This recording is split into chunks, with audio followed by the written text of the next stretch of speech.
Scotland 3, Ukraine 0. Total domination, annihilation. It was brilliant. It was a really good watch for a Scotland point of view. Be real, for 70 minutes you were thinking, fuck, are we ever going to get that goal? But I thought it, because in about the 60th minute, I stuck 50 quid on us, 2-1 to win, and we end up winning 3-0. I was questioning, right? I mean, we're kind of just skipping over the place, but it doesn't really matter, right? He's bringing DYKES on, and Sam Matterface turns around and goes, DYKES only one goal this season for QPR and hasn't scored in over a year for Scotland. And I'm sitting there thinking, well, why is this guy getting picked? That's why this guy's getting picked. Because he scores a brace. Two basically identical corners in the 80th minute and 80th minute and then the 87th minute. Wraps up the game. Ukraine were awful, right?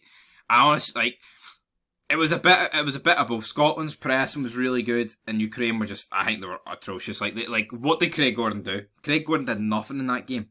I didn't catch the first 10 minutes, but I mean, I doubt he was making world-class saves in that first half. And super John McGinn as well. Ryan Fraser, 2 assists. DYKES, 2 goals. John McGinn, brilliant. I mean, literally the only bit of bad news, in my opinion, is the fact that Nathan Patterson picked up a big injury. Had to get stretchered off.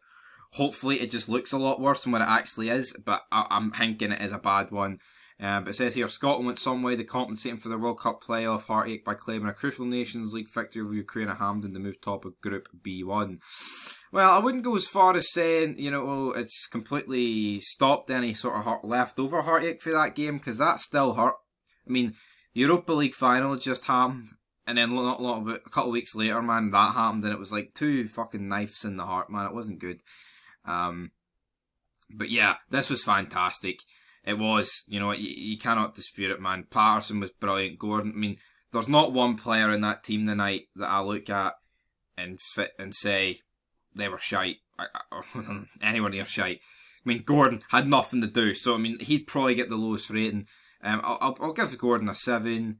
Nathan Patterson, I thought was actually fantastic till he got took off, injured sadly. Hendry, again, give him an 8. McKenna, I'll give a 7. Tierney, almost scored, I'll give him an 8. McTominay, very good game, give him a 7. Cal McGregor, 7. Armstrong, you know what? If he takes his chances, he could probably get a 10. But he didn't, so I'm going to give him a 6. I'm sorry, but Armstrong, mate, you missed so many chances. You were really proactive and all that stuff, but yeah, active, I mean, not proactive, but yeah, is what it is.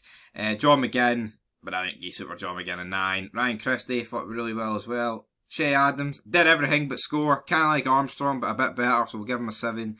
Greg Taylor didn't really do much. Give him a 6. DYKES, it's a 9 in it, man. He came off the bench and got 2 goals. Fraser, 2 assists. Give him that. Aaron Hickey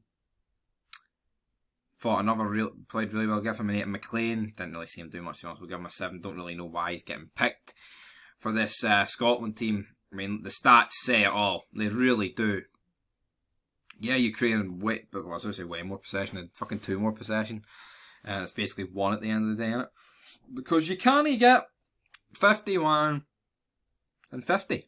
Because simple mathematics, it's just don't allow for those sort of equations, but it was unreal. Next up with Ireland at the weekend, the Hampden, and then with a away trip to Poland to face Ukraine. What group are we in? Group C. We're in Group E, so as you can see, every team has played 4 games. We currently sit top. I mean, literally the only other game that was a 3-0 against Ireland, which has never lost. Well, we should have lost, but I mean, if we turned up, we should have just smoked Ireland. But you know what? You have to turn up, and we didn't. And that's our next game. I have all the faith in the world that we're going to finish top and guarantee ourselves a Euro playoff. But it is what it is, guys. And fantastic. Can't complain. You know what? There's actually nothing to complain about. It was fucking unreal. Should have maybe took more chances, but we won 3-0. Can't complain. Till next time, I'm a happy bunny tonight. Peace.